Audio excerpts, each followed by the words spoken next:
Oh, welcome to the Sharpe Show. So happy to have you with me here. A little bit past 7:30 on the East Coast, and I know it's Sunday, and usually I don't do shows on Sunday, but tonight I am. I'm doing a show on Sunday because I'm going to be gone.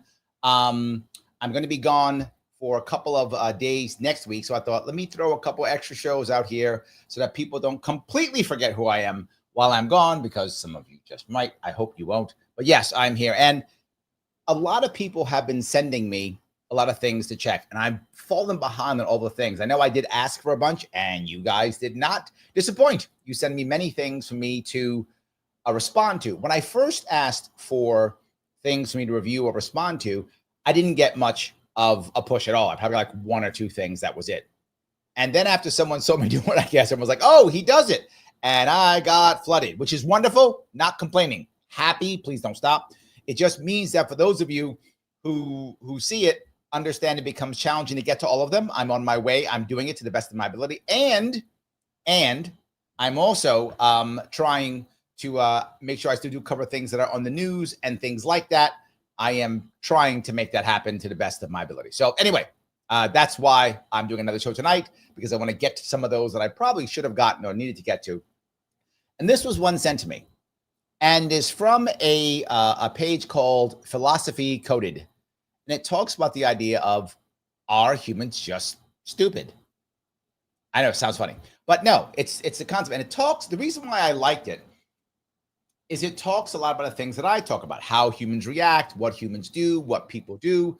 And I was surprised in that in this video, the person will talk a little bit about many of the things that I've talked about, things that I do, ways that I deal with things, to try my best to be as neutral as I can be. Now, I'm not going to sit here and tell you that I'm neutral.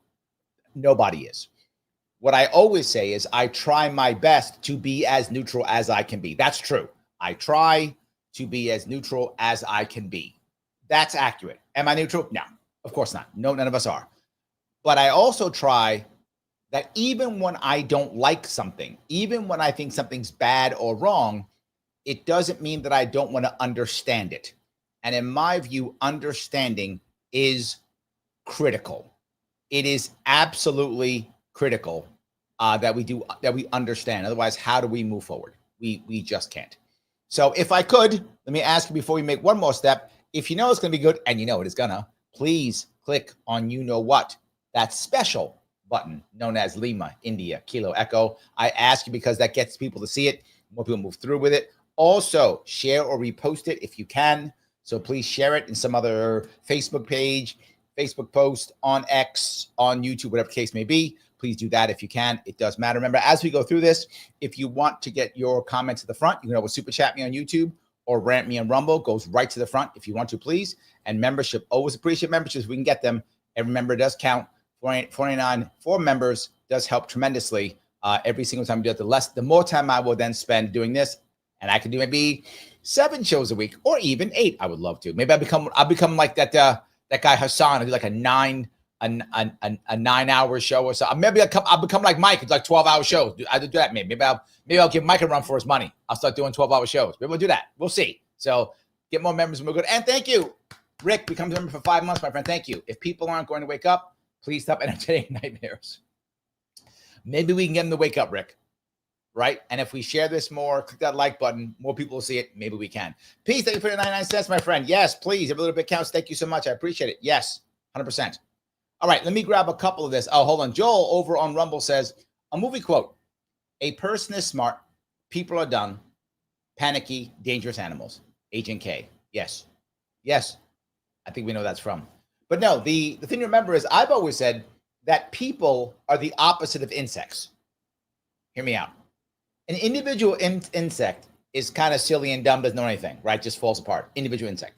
Together, they have that hive mind that's amazing, right? That's how they're able to do things, create mass, be awesome. Humans, the opposite. Individual, many of us are really bright. Many of us are very savvy. Many of us have great ideas. Get us all together, immediately we just go to, what does everyone think? I think the same as you. We go right, we immediately just stop it. Go right to groupthink. So yeah, actually that I'm exaggerating. The absolute best way of thinking for most humans is about 3 to 6 people. I'm not joking. That's about the best group. If you get like 3 to 6 people together with what I always talk about, which is diversity of thought with unity of purpose. You get 3 to 6 people in a room who have that. That is the strongest think tank group in the world. I'm not joking. That's the best. If they have diversity of thought, unity of purpose, you're good. But I would tell people always I was talking about this often in my business chats. I would say, you want to make sure you have that, best of your ability, and always have at least 3 people in a room. And they're like, what? Yeah, 3 people, not 2. 2 is not good. 3 is the best. 3 or more. Well, but once you get past around 3 forward, once you get past around 9, then it becomes factions, right? So you really don't want to go, probably not past 6, but you get to 9 or more, then it's just factions. It becomes mini groupthink, right? Well, my team says that. So you really want to have between 3 and 6, and now you're rocking and rolling. That's the best when it comes to problem solving. That's your group, 3 to 6. So yeah. Anyway, again, I keep saying this, right? In the military, when it comes to leaders, this is the rule. You never want to have more than 7 direct reports. And lots of people have more than 7 direct reports, and it always fails. It's not the right answer. Never more than 7 direct reports. That's the maximum number, no higher. Once you go to 8, either you're not doing your job or they're not getting enough attention, something's failing. 7's the max. The best is somewhere around 3 to 5. The military's been doing this for thousands of years. Thousands of years. Every fire team or team is always 3 to 4 to 5 people, maybe 3 or 4. Every 3 or 4 of those makes a squad. 3 or 4 squads makes a company. 3 or 4 companies makes a battalion. 3 or 4 battalions makes a brigade. 3 to 4, 3 to 4, 3 to 4. Add a headquarters unit. Add a special unit like a recon unit or a heavy weapons unit. So now you got about 5, 6. That's it. Which means now when the captain or the officer is in charge, himself plus his unit commanders come together. What do you get? 4 to 6 people. Yes. And that's been true since the ancient Egyptians, the ancient Chinese. That's been true forever. That's been true forever. So it doesn't go away. So there is some value to like 3 to 4. That's the kind of way of doing it. So yes, any case, let me grab some of these if I could. A bunch of people are here. I love it. And we're going to find out, are we all stupid? I mean, like maybe. I mean, yeah, that you won't be surprised if the answer is yes. But I'm not saying it is. All right. I'll read this if you're listening. Against stupidity, we are defenseless. Neither protest nor force can touch it. Arguments fall on deaf ears. Evil always carries the seeds of its own undoing. It creates unease. But stupidity feels self-satisfied, immune, and convinced of its own rightness. And it makes it far more dangerous. Dietrich Bonhoeffer. Yes, he's not wrong. Many times when people have that, what he calls stupidity, they feel righteous. 100% true. What if I told you that stupidity isn't just the absence of intelligence, but something far more insidious? A force that can transform brilliant minds into instruments of destruction. Why do I bring this piece up? Because very often I tell you this, when you guys go, that guy's dumb. And I go, no, he's not dumb. He's just wrong. But he's actually very smart. And some of these people that do insanely stupid things are actually very intelligent. They're smart people. Some have very high IQs. They're very smart. They just do dumb things. What if the greatest threat to civilization isn't evil people doing evil things, but ordinary people who've simply stopped thinking? Do you understand how important that is? People aren't evil. That's not a thing. There are evil people. And evil people convince a lot of regular people to do a lot of dumb things or evil things. That's true. And that's my point. People are not evil. There are evil people. And when those people are able to convince others to either do nothing or just act as if, that's when we get some terrible stuff going on. And that's the important piece to understand. Picture this. A renowned scientist with multiple degrees suddenly starts believing and spreading dangerous misinformation. Yep. A compassionate teacher begins endorsing harmful ideologies. Now, just to be clear, this guy with his language is clearly left-leaning, right? Because that's what misinformation, dangerous ideology, it doesn't make him wrong. I know some of you righties got triggered by that language. And I'm going to say, don't get triggered. Just because he's using that kind of language does not make him wrong. A loving parent starts making decisions that endanger their own children. These aren't evil people. They're intelligent, well-meaning individuals who've fallen victim to what Dietrich Bonhofer called the power of stupidity. And here's what makes this truly terrifying. It's not happening to other people. It's happening to people just like you and me. And if you know, I've said multiple times, the best defense against being duped is knowing you can be duped. I sit here and talk trash all the time, and I know I can be duped. That's my best defense. My best defense against being duped is knowing that I can be duped. I might think I'm super smart. I mean, because I am, but it's fine. That's the point. I'm also good looking. Not the point also. I'm also modest. Not the point. Stop bringing up how good looking I am and how smart I am, people, okay? Stop it. Anyway, the point being, I know that I can be duped. So can you. So can all of us. And the more you know you can be duped, the less you will be duped. I'm not joking. There's a stat from a long time ago, I remember, showing that people who are members of cults have a higher average IQ than the average American. You might go, what? Because people think of, oh, you're in a cult, you're dumb, you got fooled, you're stupid. No, the reverse is true. A lot of people who are average people have been duped in their life. And they often go, oh, that stung. I got duped by somebody. I got defrauded by somebody. I'm going to keep my ears and eyes open, and their common sense clicks in faster. And they may not be the smartest person, but they got street smarts because they got burned.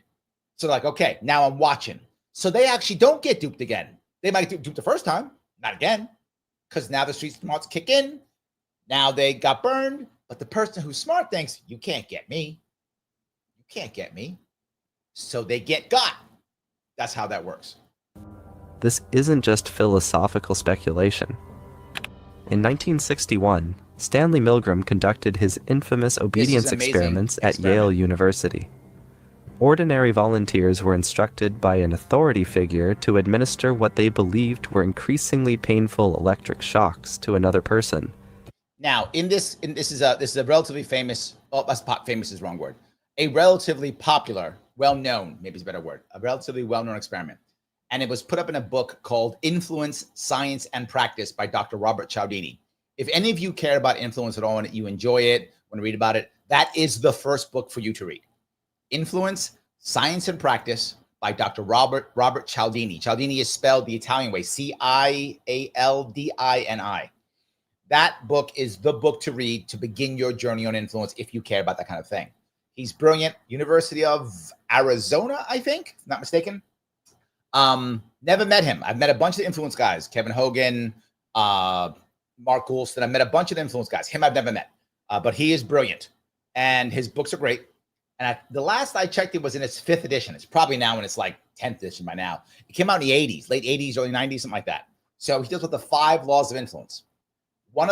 6 laws. How dare me make that error? 6 laws of influence. One of them is authority. And he talks about this piece. This was done. There was a college experiment that the college professors brought in random people and said, hey, you're part of an experiment on, and what it was to see if pain would make people remember better. That was what they told them. This is not true. This is what they told them. So that they would ask questions, and when the person got the answer wrong, they would shock them, right? They would shock them. And it'd been a separate room, and they would shock them. And then as they got more wrong, they would raise the amount up on how much to shock them.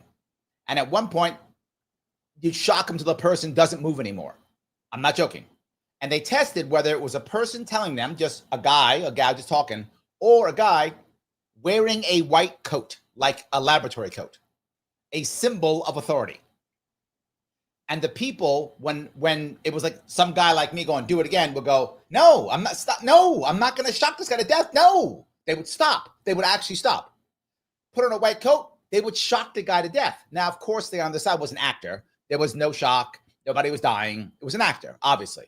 But the person who was doing the experiment thought that the actor was being experimented on, but they were being experimented on to see how far they'd go. This is the experiment he's talking about.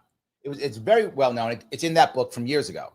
That piece is a serious how we see authority figures and then we act accordingly. We have to look at authority which is why you always hear me tease judges. When I talk about judges, I go, oh, we should replace judges with AI, with an algorithm. We'll just do that. We'll save a lot of money on robes. Why? They wear robes. Why do they wear robes? It's a symbol of authority. So I see a robe and say this person is smart. No, they're just another person like I am. Yes, I don't like those symbols of authority. I talk about the armbands all the time, don't I? The armband. Yes. Despite hearing screams of agony, 65% of participants delivered shocks they thought could be lethal. Yes. These weren't. They did it until they thought the person was dead. Now, this was an actor again. He doesn't detail that. I'm giving details because I remember the study. They shocked the person until they thought they were dead and kept going because some guy in a lab coat said, do it. That's it. Sadists or mentally ill. They were normal people who had temporarily surrendered their capacity for independent moral judgment. Now, the problem with this video, and I think he did it for clicks, and I kind of did too, he calls this stupid. I don't call it stupid. It's not stupid. It's actually human. But they are surrendering their ability to think. They're surrendering it. You could call it stupid. I don't want to call it stupid because then it's like, well, he's just dumb. People are smart. This is exactly what Bonhoeffer witnessed firsthand in Nazi Germany. There we go. And it led him to develop one of the most unsettling theories about human nature ever conceived. And this is the part I always want to bring up. A lot of people think that what happened in Germany was because of Germans. Okay, the outcome, yes, they did it. Don't get me wrong, I'm not taking that away. They did it. But it wasn't because they were German. That could have happened anywhere. That could have happened here. In fact, in certain ways, it did. So that could happen anywhere. The environment was right. If you were sitting in Europe in 1913, and you were in Germany, and you had said, hey, Germans, I know I've traveled from the future.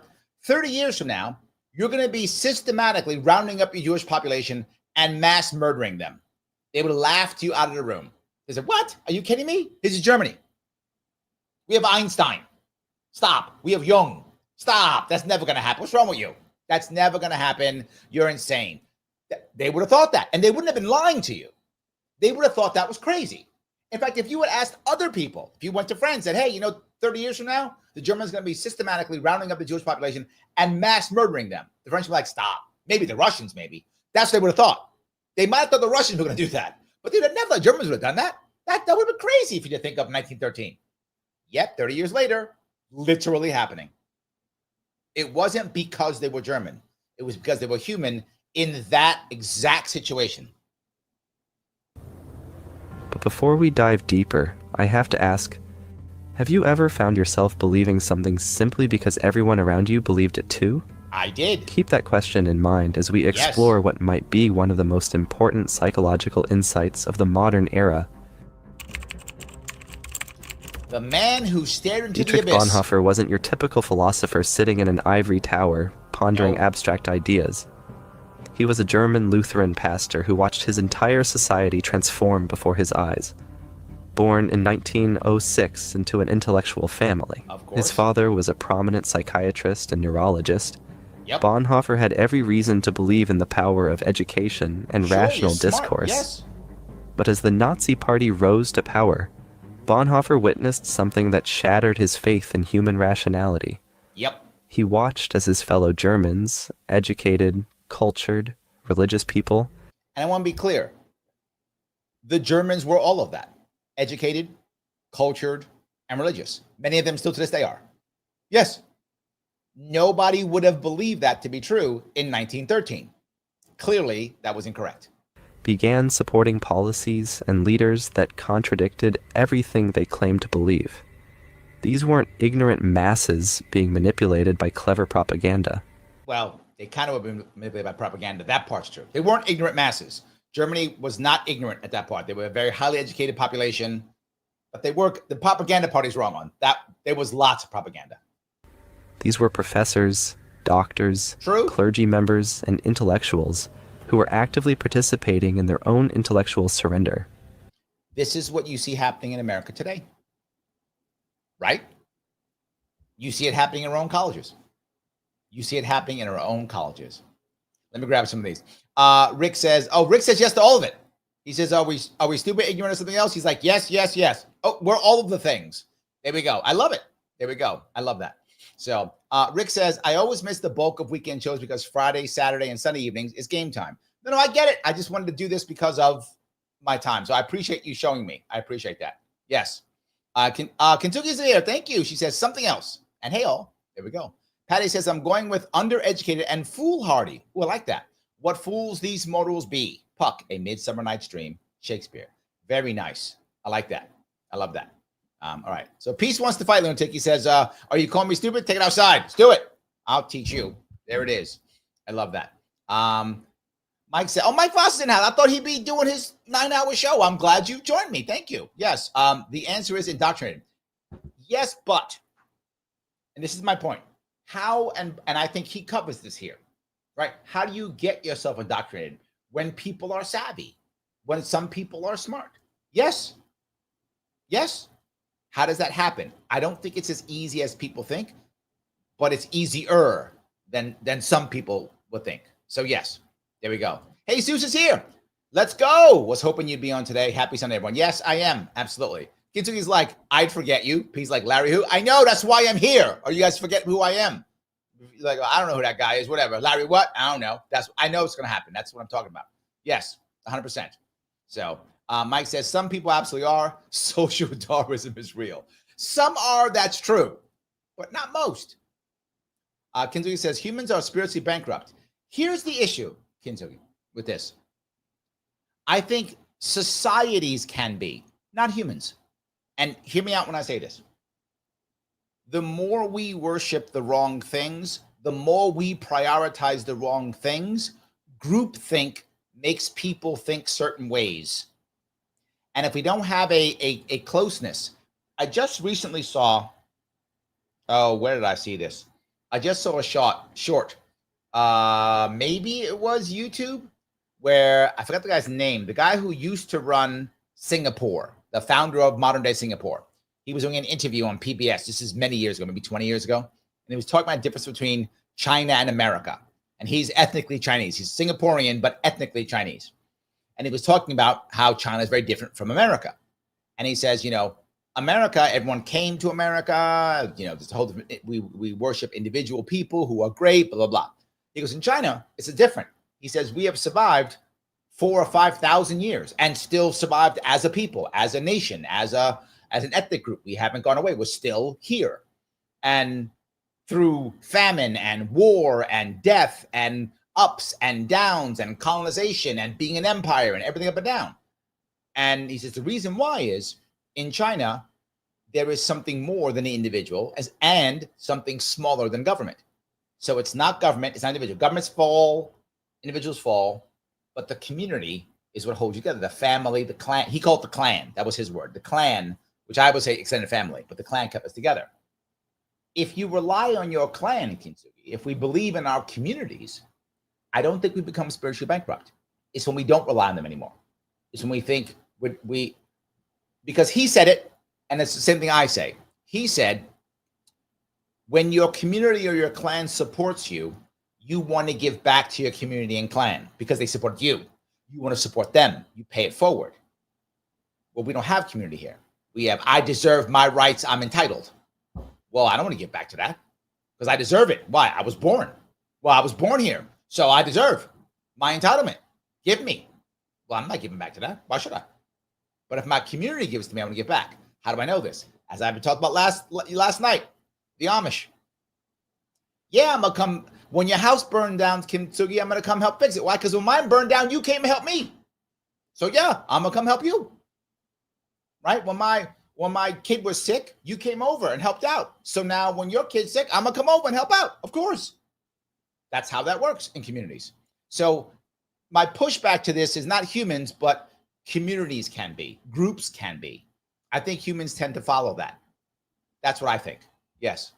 Mike is teasing me on the 9 hours. Yes. Good luck with that. I am the long of political commentary. You're right. Maybe I'm not going to go that long. Okay. Okay. Maybe I'll start coming around where you are. How about that? I'll do that. Maybe I'll do that instead. That's good. Anyway, so let me keep going here. From his prison cell in 1943, waiting to be executed for his role in a plot to assassinate Hitler. How many times have I brought up on this show how FDR made a horrible mistake in announcing unconditional surrender for Nazi Germany? He's another guy. They tried to kill Hitler 45 times. The Germans did. 45 times. But they couldn't get everyone together. There was a movie about it with Tom Cruise called Valkyrie. That was the most popular one that people remember. But there was another 40 other than that attempts to get rid of him. But they couldn't get everyone together. Why? Because everyone thought surrender meant the end of Germany. Because idiot FDR said unconditional surrender. Remember, when the Germans invaded countries, they erased some of them off the map. They didn't exist anymore.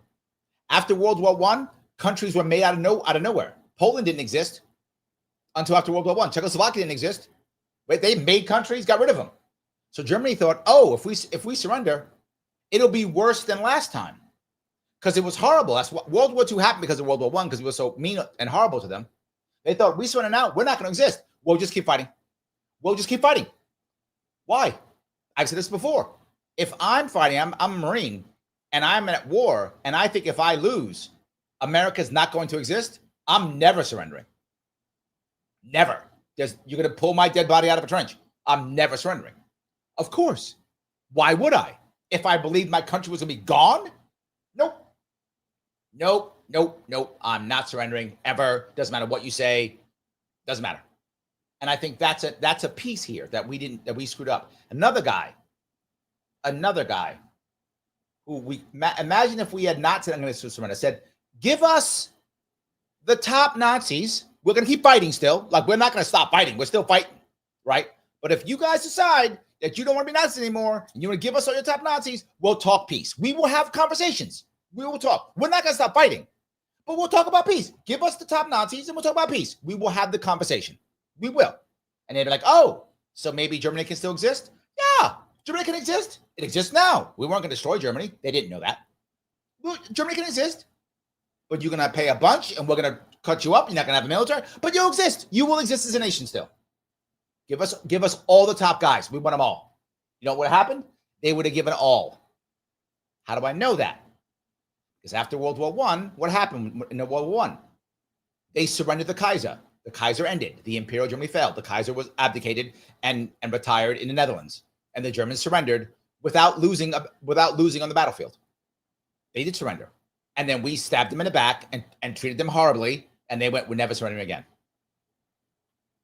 So there's another example of that. I know I go off on that, but it drives me crazy. Because some people they just love FDR. He's just a terrible president. Anyway, I'll keep going. Dave says, Larry, we are gullible. Look at Pizzagate. There are conservatives that actually believe Hillary Clinton was performing child sacrifice. I remember that, yes. Right, it's true. Dave goes on to say, there are progressives that believe COVID originated in Fort Detrick, Maryland. Yes. And if you think it originated in the lab in Wuhan, you're a racist. Yes. I completely agree. Right, I completely agree. It is nuts. It is nuts. Absolutely. Kintsukis is a fool, always thinks he's right. True. Absolutely true. So, Michael, yes, Albert Speer. Yes, perfect example of that. Another one. You are correct. All righty. Bonhofer wrote what would become his most haunting observation. Against stupidity, we are defenseless. Neither protests nor the use of force accomplish anything here. Reasons fall on deaf ears. That part's true, which is why you almost never hear me. When do you see me cover or talk about protests? Almost never. Here or there, but almost never. Why? They don't do anything. I know it makes some of you angry, but they don't. You don't change anybody's mind. Nobody's mind's changed. I learned that. And after during the Iraq invasion, when I saw how many people were against invading Iraq. Now, to be forward, I was brainwashed back then too. I thought the invasion of Afghanistan was an awesome idea. I was utterly wrong. But why did I think that? Because I'm a Marine. I live in New York, and they bombed New York. So, of course, my emotions took over, and I was like, oh, yeah, go in. I'm going in. I'm signing up. I'm gonna get Bin Laden myself. Let's do this. I was all in. But when Iraq came, I was like, oh, whoa. Wait a minute. What? Then I knew it was BS. Well, lots of people were like out there fighting, yelling, screaming, don't do it. And nobody cared. It changed nothing. Occupy Wall Street changed nothing. None of this stuff changed anything. Because it falls in deaf ears. Sadly, he's right. What made this observation so chilling wasn't just its context, but its precision. Evil, he noted, always carries within itself the germ of its own subversion. Mm-hmm. It creates unease, resistance, eventual breakdown. But stupidity, it believes it's doing good, making it absolutely immune to correction. Bingo. I say this all the time. People say, that guy's bad, whatever. That guy's terrible, what he did. Do you think, and this is serious for you to which is why I talk about this, does anybody really think that the vast majority of the Maoists, of the Stalinists, of the Nazis, that they thought they were doing bad? Most didn't. Some knew, don't get me wrong. Some were evil, but most of them didn't think they were doing the right thing. They thought, oh, no, this is right for the country. Or if you ever see any movies or read the books about the people who were in the death camps, the death camp guys, the leaders of that, you ask what they thought, how they chatted, when they were interrogated afterwards. Those are the same thing. This is their words. I was doing important work.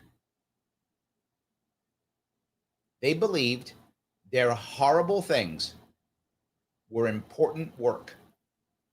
Yes, those who joined the SS, who were fighting, believed they were fighting communism, so they were doing the right thing. They believed that. Clearly they were not. Clearly they were doing horrible things. But that's their point. Jesus says, what do you think is more dangerous? Someone who knowingly does harm or someone who thinks they're right while causing harm? Without question, more dangerous is the first. Why? Someone who knowingly does harm can't be reasoned with either. The person who thinks they're doing right can be reasoned with, can be talked out of it. They can be. It's possible. Now, they won't, not protesting, but you have to understand them first. How do I know this? All right. How do they deal with this right now in America? When you find the jihadists, the violent jihadists, how does the American government stop them? Right? Well, they can't. They're nuts. They're crazy. You got to kill them all. Not true. That's Republican rhetoric. Not true. You can turn them. And we do. How do we turn them? By yelling at them or calling them names or converting them into Christianity. No. They literally have other imams, right? Religious people who understand them, talk with them. I'm not making this up. That's what the CIA actually does. So if you're some jihadist who wants to kill all the Americans or whatever you want to do, right? Whatever's your thing, you've been taught. They capture you. They literally put you in a prison, federal prison. I know a guy who was there, sadly. And then they have the imam come in and just talk to you days on end until eventually you turn. And they do. Some of these people now we've helped them out. They've helped out the government. They've become, much better. Why? Because they actually want to do the right thing. As insane as that sounds, Jesus, they actually want to do the right thing. You have to show them, no, this is the right thing. And here's the other problem. Once they recognize that, they feel ashamed or embarrassed very often for doing the wrong thing. So the way you turn and say, you can make up for that. How? By doing this right thing. So you did the wrong thing. You were fooled. We're not mad at you for that. You were fooled. Okay. But you did it. Here's how you make up for it. You fooled the wrong thing. Here's the right thing. That makes up for the wrong thing. I'm not joking. It's that simple. Now, that's not easy to do. That is very hard and takes lots of time and energy and effort, but it does work. So if someone who knowingly does harm wants to harm people, they are a sociopath. I would argue they're not even human. And the sad part is the sociopath is the one who uses the propaganda to get the average person to do the bad thing who isn't a sociopath. So I hope that makes sense at least. We just get mad at them is the problem. The problem is we just call them names, get mad at them, insult them, and that never works ever. We call them back, you're a Nazi. Like that's good. Oh, wow, thank you for calling me that. Now I'll stop. I won't be one anymore. And we just keep doing it. The problem is our response to this is always terrible. It's always self-righteous. I'm going to insult. I'm going to call them names, blah, blah, blah. That dumb thing I hear all the time. And people love this one. If there's a table with 10 people, with 10 Nazis and one person, there's 11 Nazis there. That sounds good. It's insanely fucking stupid. But people say it all the time. They love it. You can't talk to those people because now you're one of them. How are you going to turn them? You can't. You gotta talk to them. Peace over Rumble. Like the dollar says, how do we detain the amount of people that are not reachable? I think you mean determine. How do we determine the amount of people that are not reachable or requires more effort than is possible? In other words, how many U.S. citizens have similar critical thinking skills as a group? Sharpies. Yes. Okay. Two things. One, we don't have to focus on individuals. You focus on the leaders. Most people are moved by thought leaders that they respect. And that's the key piece, that they respect. If you don't respect the thought leader, it doesn't matter what they say. If you respect the thought leader, you listen because you respect them. So you influence the thought leaders and have them influence their own flock. Now that can be tough because right now you see it with Trump. There are some people who are very loyal to Trump, some people who are loyal to the idea of America first or MAGA, depends on the situation. So some of them actually will move away from Trump. Some of them will, but most stay with Trump. Trump to these people is a thought leader. He's their leader. So when he says, no, this is okay, they go, okay. He says, okay, it's okay now. Because they trust that thought leader, right? And some of you who don't like Trump and think that's crazy. You can think it's crazy all you want. It's still true. Those of you who like Trump, yeah, makes sense to you. I get it. It's true. So I hope that answers your question, Peace. But yeah, that's how that works. You focus on those, and then they begin to focus on theirs. So, all right. Perhaps Bonhoeffer's most prescient insight was about how stupidity serves existing power structures. Malicious people know they're doing wrong, which creates internal conflict and eventual breakdown. Yes, malicious people who do malicious things who are not sociopaths will eventually break down. That's true. Sociopaths, they won't. But people caught in functional stupidity believe they're doing good, making them absolutely resistant to correction. Okay, correction, but not influence. Everyone can be influenced. Yes, absolutely. So yeah. Alrighty, Patty says, I can be duped, I can be bought. The price is high, but I can be. Yes, I discussed last time, my price is $25 million. So yes, that's my price. Yeah, correct. That's correct, yes. Kinzuki says, I think someone who thinks they're right while causing harm. In the short run, yes, but long run, no. You can change them. The question is, can you turn them? With our current methodology, you may be right, but I'm saying overall, I would rather have, and here's my other example. My other example is Darryl Davis. I use his example constantly because he's the example. Darryl Davis is another example. He literally has gone to Klan members, Triple K members, and turned them. He has turned them by talking to them. These are people who think they were doing right while causing harm. That's who they were, right? If you join Triple K, if you become a leader and such, you probably are a bad person. But if you're just joining it, you probably think it's the right thing. You're saving your culture or whatever you've been told that you think is the right answer. You believe it's the right thing. He turns them. He turns them. So it is possible. It absolutely is possible. It can be done and it has been done. So yeah.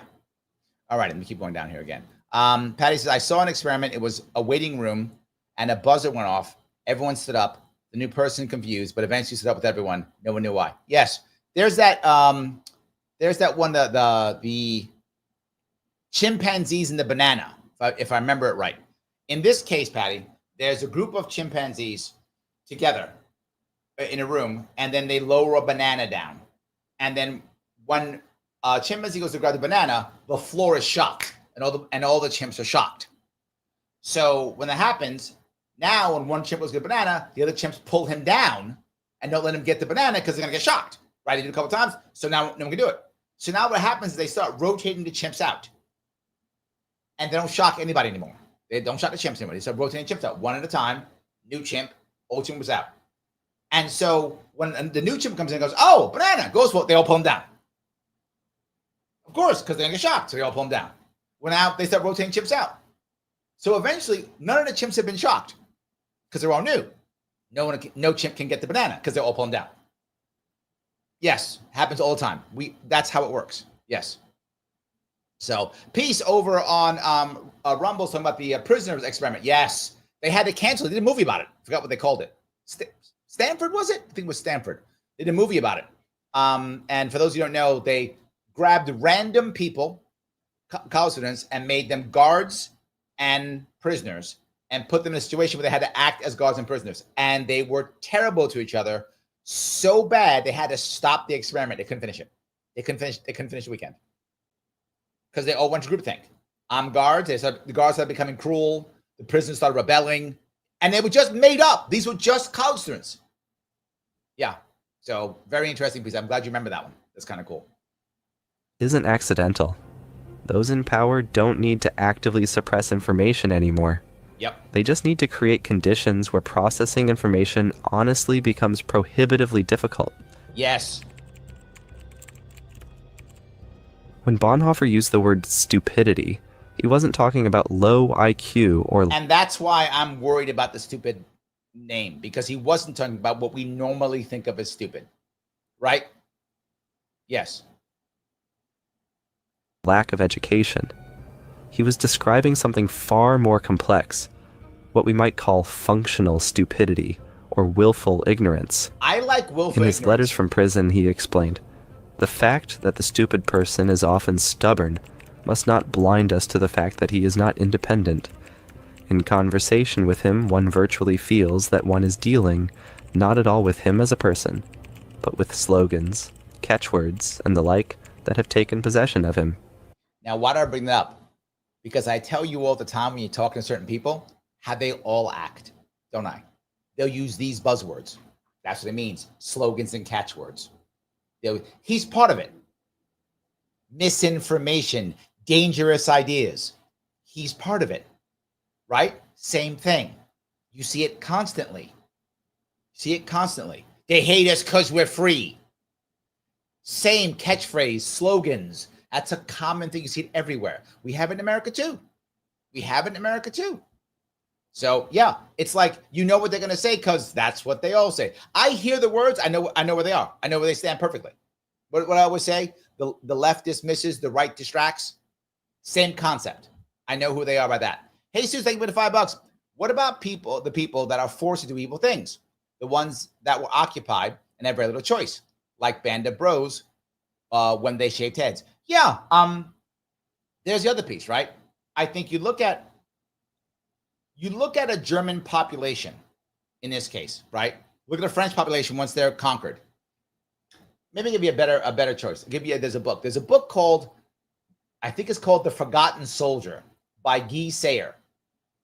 This book was written many years ago. It's about a guy who had a German mother and a French father and lived in France when the Germans invaded. Germans invaded, conquered France, and the Germans said, well, you have a German mother, you can join the German army if you want to. And he was like, oh. And of course, at that point, officially, the Vichy French became allies of the Germans. So the propaganda they gave him was, oh, you're our ally now. So the French and Germans are allies, and we're going to fight the communist Russians. So why don't you join the military? And he did. So he's a French guy. He spoke French.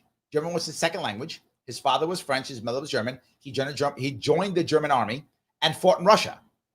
And his book is called The Forgotten Soldier. It's all about his time in Russia. It's a great book. It talks about what he did. And when he came back, and the propaganda that he felt, when he came back, he couldn't believe what happened. He could believe. Like he came back and he was like, wait, I thought we were allies. What? Why are we fighting Americans? Like he did not get any of it. He didn't get any of it. He did not. He was completely propagandized while I was in the army fighting in Russia. He came back shocked.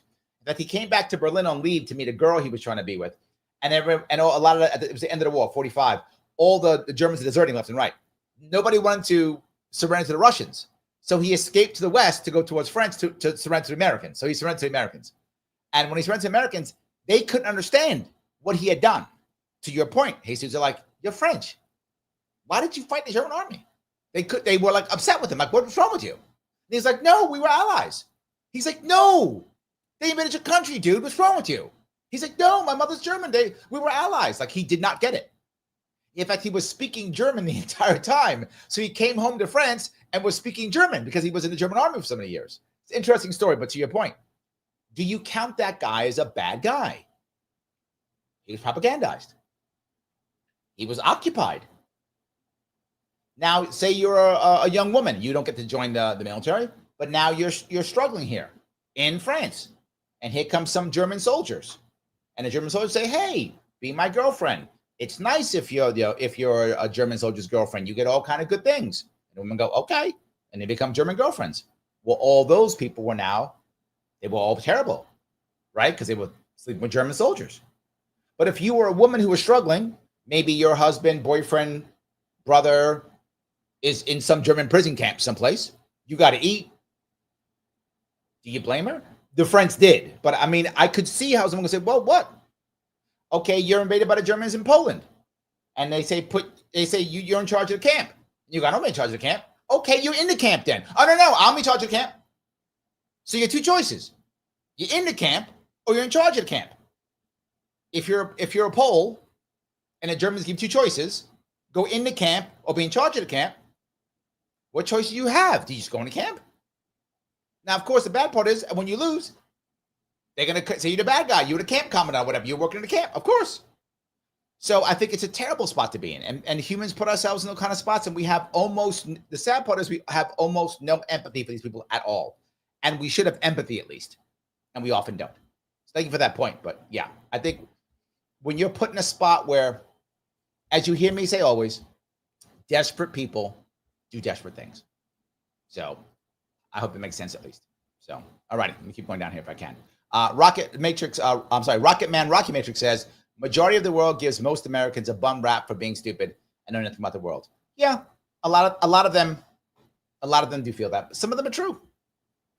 Matt, thanks for being a member, my friend. What, a Sunday show? I'm completely caught off guard. I know. I said I was doing it because I'm going to be off next week for a bit. I will be in Freedom Fest for several days next week, so I want to do a couple more now.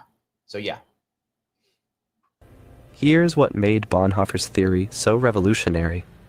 He argued that stupidity often emerges not from individual failings, but from systemic pressures that make thinking independently both difficult and costly. And that is where we are now. To Mike's point of indoctrination. Indoctrination, you might think indoctrination is stupid. It actually isn't. It actually makes sense. Now, hear me out before you yell at me. It makes life easy, isn't it? If I'm indoctrinated, everything that MSNBC tells me is true. I don't got to think. Well, I don't got to think. Who cares? My MSNBC talking head told me that 2 + 2 is 5. Therefore, I don't got to think that. 2 + 2 is 5. I can live with my life and walk away. It does make life easier.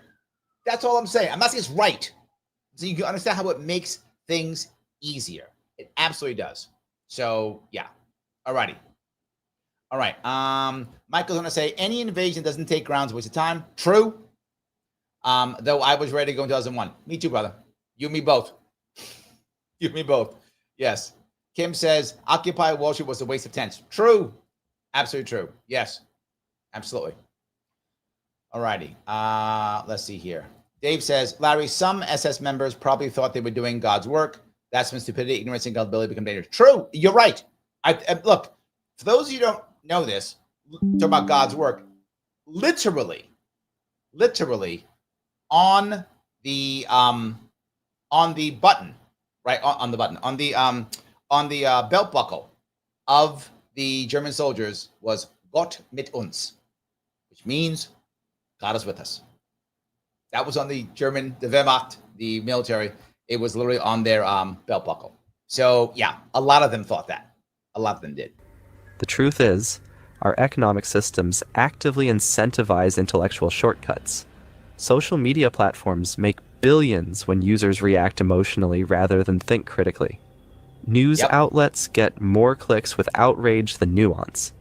Politicians win elections with simple slogans rather than complex policy proposals. When people are working multiple jobs, drowning in debt, and constantly bombarded with information, intellectual surrender becomes a survival strategy. Yep. What economists call rational ignorance emerges. That's when we become more able to fall for these things because we're more desperate, right? That's the issue. That's when we become more desperate because of exactly what I was just talking about. Desperate people do desperate things, and shutting off our brain seems to make sense. It becomes more efficient for individuals to remain uninformed about complex issues than to invest the time and energy required for genuine understanding. But this individual rationality creates collective irrationality, exactly the dynamic Bonhofer observed in Nazi Germany. The result isn't just individual choice, it's structural pressure toward intellectual surrender, and our brains, stressed and overwhelmed, are perfectly designed to comply. While That's the piece. We are designed to comply. We are, yes. Web Notized says people think they're free is tragically comedic. People thinking they're free is tragically comedic and shows how ignorant, stupid, and something else we are. Well, we do have the option. We do have the option of free will. Peace is not going to be mad at me when I said that. We have the option of exercising free will. How about that? Is that better? Peace can be mad at me now. All right, don't be mad at me, Peace. That's what I'm saying. He's going to get mad at me. There we go. Lemon Bomb says, what's the saying? 3 people in a boat. The good person rows the boat towards the shore. The evil person rows away from the shore. And the stupid person sinks the boat. That's actually pretty good. Yes, I like that. Economic systems push us toward intellectual shortcuts. Our brains are actually wired to comply. Leon Festinger's groundbreaking research on cognitive dissonance in the 1950s showed exactly how this works psychologically. When people encounter information that contradicts their beliefs, their brains fight to reject it. Yes, we see it always. It's one of the reasons that you see how I act on this live show when people say things that I disagree with. Unless I've dealt with that specific thing more than once, I will often take a second. You see me do it. You see, I do it right here. When I know, I heard this 1,000 times, I immediately go into it. No, it's not right. This is why. Been through this 1,000 times. I get it. But if I'm not sure, I will very often stop and try to rethink because I know that naturally my libertarian mind is immediately going to go, wrong, evil, government. That's where my head goes immediately. So I am there. If you tell me anything government does is good, I am by default going to be like, no, by default. I know that. So I often will take a step back and go, okay, is this me just saying everything government bad, or should I be rethinking this? And you will see me pull back because I don't want to respond to my immediate rejection. I don't. I want to make sure that I got it right. If that makes any sense. So Peace, of course, yells no at me. Of course he does. I knew he would. Peace is not a free will kind of guy. He doesn't like that at all. He gets mad at me for that. So I knew he would be. So yeah, I knew it was the second I said it, Peace, I knew you'd say something. I knew you would. But here's what Bonhoeffer understood that modern psychology has confirmed. This process is amplified when people are stressed, overwhelmed, or economically insecure. And that was my point, right? When you're stressed or overwhelmed, you don't want to think. You are scared. You are bothered. You are worried. What does that mean? Someone please protect me. Someone please give me the answer. Someone please show me what's going on. Well, here comes sociopath evil guy. I've got all the answers. I've got everything. And there we go. So yeah, that's the worst part. This is why you hear me say constantly, desperate people do desperate things. all the time. It's a common issue. So, all right, grab a couple more. Oh, Kentucky remembers that. Yes. She says, I remember learning about that experiment in school. Crazy. Mike, yes, thank you. Yes. The Stanford prison experiment from 2015. Thank you, Mike. That's correct. It was good. I saw it. It was good. I knew about it. And then when I watched it, I was like, oh, this is good. So it was a good movie. For those of you who enjoy that kind of thing, you will enjoy the movie, right? If that's not your thing, but if you like that, you will absolutely do that. Yes.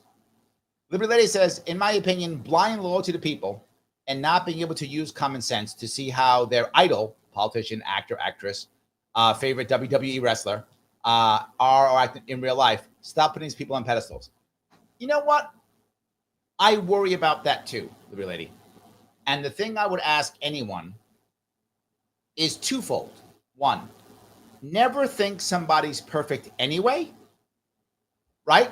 Never think that someone's perfect anyway, number one, so that when you meet them and they aren't perfect, you aren't disappointed, right? Second thing is, just because they aren't perfect doesn't mean everything they do is wrong. Both of those two. I try my best. What I tease a lot, obviously, when I do this show. So I'm trying to be entertaining and be fun to the best of my ability. But I often show flaws in what I do, failures that I've made in the past. I don't want you thinking that I'm perfect. I tease often, but in reality, you've seen me showing you flaws many times, mistakes I've made, things I've done constantly. I don't want you to think I'm perfect. That's not none of you probably would anyway, but I don't want you to. Like, my goal isn't that. Many of you met me in person. I'm a human being. I'm the same. Everyone who's met me knows I'm the same guy when you meet me in person than you see me on. Everyone who met me knows that already. That's who I am. You've met me, you know who I am. I'm the same guy. And even though I am imperfect, it doesn't mean everything I'm saying is wrong. And other people are imperfect. Doesn't mean everything they're saying is wrong, right? And that's the piece I want to bring up. You will rarely see me say, oh, that guy's this, the one word story, therefore don't listen to him. Now, I may attack someone and go, she's a liberal, he's a neocon, she's a wokester, whatever. I may say that kind of stuff, but I will also say when I think they're right. I've said when Cuomo's right, and you know how much I despise that man. And I will still say when he's right, this one is right. He was correct here. And I think we should all be doing that. So thank you. We should not be thinking people are perfect. And we should, because they're not perfect, doesn't mean they're not right. They can still be right, even when they are imperfect. Right? Absolutely. All right. I'm gonna grab a couple of these here. Michael's gonna say 1981 TV movie, The Wave, is another great example of groupthink negatives. I don't remember that one. I gotta check that one out. Similar to a German film, 2008, both based on reality in 1967. Well, there we go. I checked that out there. Yeah. Jesus says, of course, love the conversations in here always. Wish my friends were more open to healthy conversation, but luckily I have all of you folks. Yes, absolutely. I do try to keep it open like that. I do. You guys have seen me. I put people who scold me in the front. Absolutely. Yes, absolutely. So, all right. Exactly the conditions our current systems create. Bonhofer observed that stupidity often emerges in group settings, writing, "It becomes clear that stupidity is not a psychological problem, but a sociological one." Yes. He knows. That's the piece, right? Mike is mad at the guy. He says, yes, the collaborator is a bad guy. He made a choice. Even a bad choice or lack of understanding of consequences is still the choice made. Well, I mean, I guess my question here would be, if the situation is be in charge of the camp or be in the camp, should he accept death or probable death? I mean, not everyone in the camp died, but the vast majority did, right? I mean, there's a chance he could have survived. I mean, maybe some survived, but you know what I'm saying, right? So does he go into the camp and be 99% chance murdered? Or is saving his own life, does that mitigate his circumstances? And you can give a similar answer is, all right, Mike, if some guy is going to rob you and you have a firearm and you shoot him and he dies, do I say, Mike, you murdered a guy? You go, no, he's taking my stuff. Yes, but you made a choice. You still murdered that guy. You still killed him. You're a bad guy. Yeah, but he's going to take my stuff. Yeah, but you still killed him. That's a choice you made. You could have just let him take your wallet. You could have done that, but you didn't. I feel like in both cases, there's mitigating circumstances to the thing the person did. If I'm wrong, you can tell me, but I feel like there's mitigating circumstances. I do. Noticed that perfectly rational individuals would abandon their critical thinking abilities when they became part of a larger group or movement. This insight was decades ahead of its time. Yes. Kintsugi, are you coming to New York? All right, that's it. If you were trying to get my attention, it worked. I don't know if you were trying to get my attention, but if you were, it worked. All right. We will have a conversation. We'll have a conversation. And Mike's going to see us too. Mike will be here too. Yep, Mike's coming too. There we go. I love it. Absolutely. Yes. And Patty's in New York too. A little bit up north, but maybe we'll bring Patty down. We'll see. I love it. That's all good. I love that. That's amazing. All righty. Solomon Asch's conformity experiments in the 1950s demonstrated exactly what Bonhoeffer had witnessed. When surrounded by a group giving obviously wrong answers, 75% of people will go along with the crowd at least once. Yes. Even when they know the group is wrong. Now, imagine how this plays out in a... Think about that. There's another popular experiment that was done on video. This one was done on video. I forgot when it was. There was a, you could probably find it online if you look. I don't remember who did this one, but it was experiment to see if a person would go along with the others. And what happens is, I'm going to get this right. They show a series of lines, physical lines, right? Like A, B, C, and show a line. And it is obvious that whatever, the shortest line is A and the longest line is C, whatever. But it's obvious, crystal clear, which one's the longest line. And then they say, okay, which one's the longest line? And the other people, not the one person, they're all in on it, right? They're all actors. The one person doesn't know that it's a game, right? Doesn't know it's a sport. And they'll go, oh, they say the short one's the long one. And the person goes, oh, and then they ask, so which is the long one? And he goes, the same one they said. So he winds up saying the same thing they said, knowing that clearly it's not true. I mean, it's obvious. So yes, that's common. That's another interesting one. Mike says, Larry, just the stuff that does not match my very correct conservative Republican views is wrong. Well, I get it. K-John says, Larry is perfectly good looking. Also true. Also true. Yes. Lunar Eclipse says, Larry, the problem is complacency.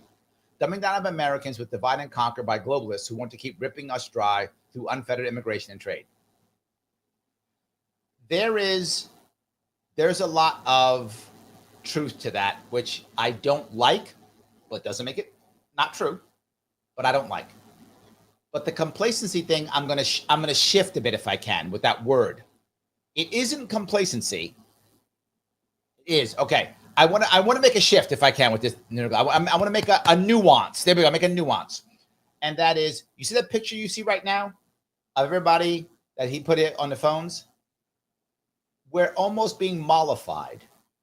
We're being pacified, right? There was a thought process. I forgot who said it now. I've got so much in my head, I can't remember who said it. There were two concepts. The concepts of a Brave New World versus 1984.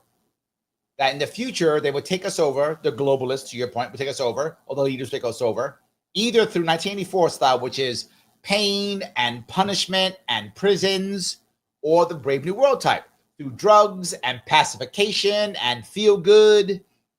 They're doing the feel good one. That's what they're doing. They're doing the feel good one. So just play your video game, go on your dating app, go through TikTok, doom scroll, do all these things, do all of these, and don't think, man, why are you going to wish them thinking in an eclipse? Isn't there a cool video game you'd rather play? Isn't there a cool Tinder date you'd rather go on? Isn't there a nice, doom scrolling you want to go through on TikTok or Instagram or something? Do that. Isn't there some cool TV show on Netflix, some series about whatever the cool thing that we decide is cool today? Isn't that on? I think that's it more than complacency. I mean, I think it equals complacency. But I think the pacification, mollification creates that, which then creates a dumbing down. Because most people aren't watching educational stuff. You know this. Most are doom scrolling. So yes, I think that's the piece.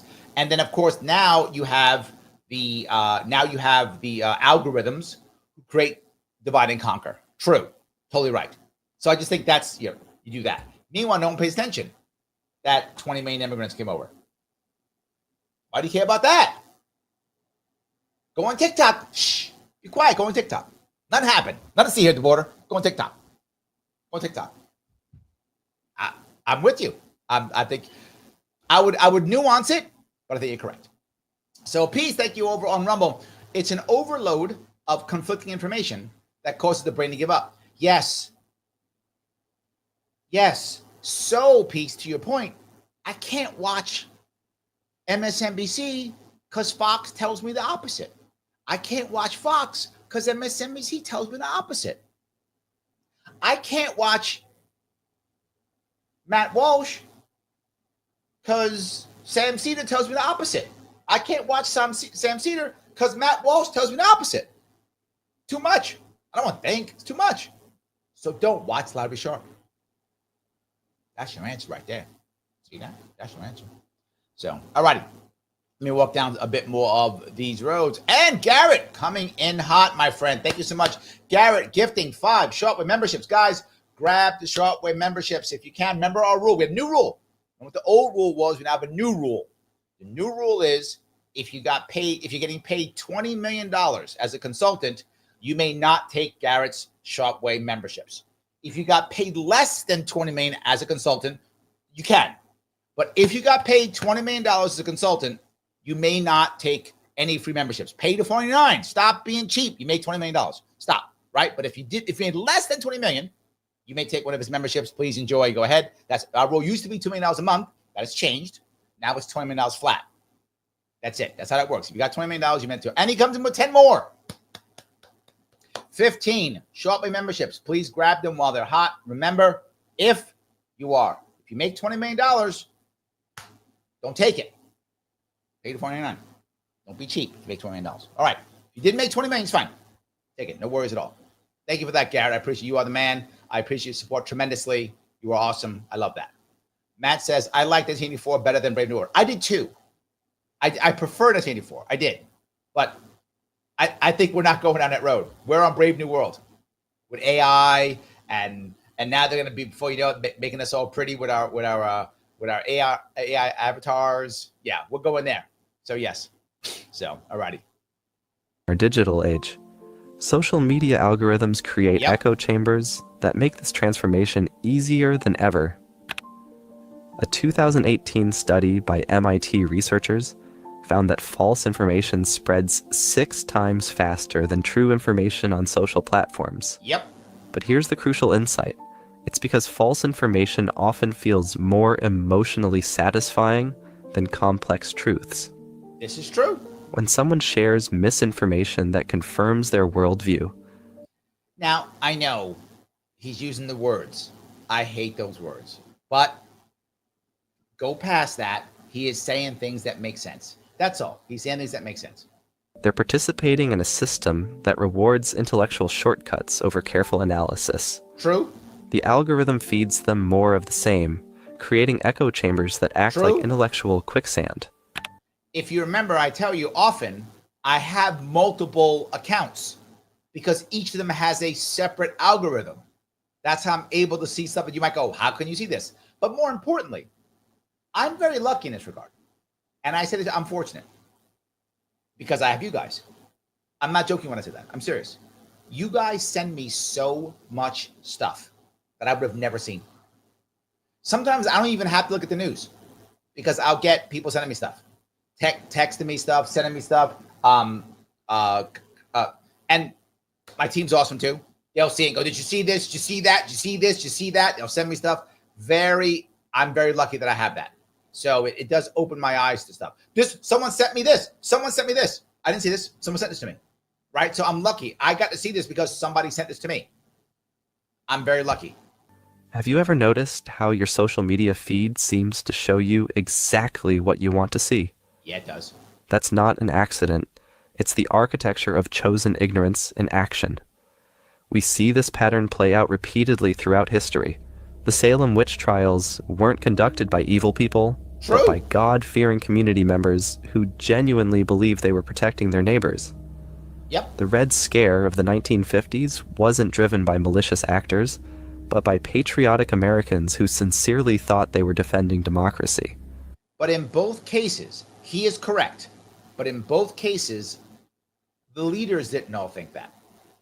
This is why you constantly hear me make a distinction between leaders and everybody else. Consistently, you hear me say things like establishment Republicans, the leadership in the Democratic Party, Republican neocon leaders. You will hear me say those phrases all the time. The average Republican is not a bad person at all. The average Democrat's not a bad person at all. They're just doing what they think is best. The leaders, some of them are duped. Don't get me wrong, some are. A lot of them are not. A lot of them are really bad people. So I always differentiate the two. That's the issue. Mike comes in and says, actually, to clarify my prior comment, killing isn't murder. True. So yes, the thief is killed in self-defense, not murder. And is it killing? Murder is premeditated. That was bugging me for a bit. Well, perhaps, right? Perhaps. But you did still take a life. You made a decision to take a life. Self-defense, yes. But then with that argument, couldn't you say you took an action to in theory, stop your life from being taken? Now, to be forward, you don't know if that thief would have killed you. You don't know that. He may have. You don't know that. His request was, give me your wallet. Now, would he have killed you if you didn't take it? Maybe. Maybe he would have tried to beat you over the head with a bat. I don't know. Maybe. Maybe he would have pissed him to his gun. Who knows? But the assumption you made is that he would take your life if you didn't give him the stuff and you didn't want to give him the stuff. You had a choice. You could have just given him your wallet and not killed him, but you made that choice. Now, I'm not saying you were wrong in any way. Now go to the Polish citizen, 1940 Polish citizen. The Germans say either go in the camp or run the camp. There's no gray area here. The Germans are going to kill you. They're not going to pistol whip you. They're not going to just take your wallet. They are going to kill you. So you run the camp because you don't want to die. Isn't that self-defense? And in this case, you don't do the killing. So you're not even doing the killing. You're facilitating it completely. You are facilitating the killing, but you aren't doing the killing. In your scenario, you are assuming the guy's going to kill you. Maybe he's not. You don't know. And you are doing the killing. In the Polish guy's example, they're going to kill him.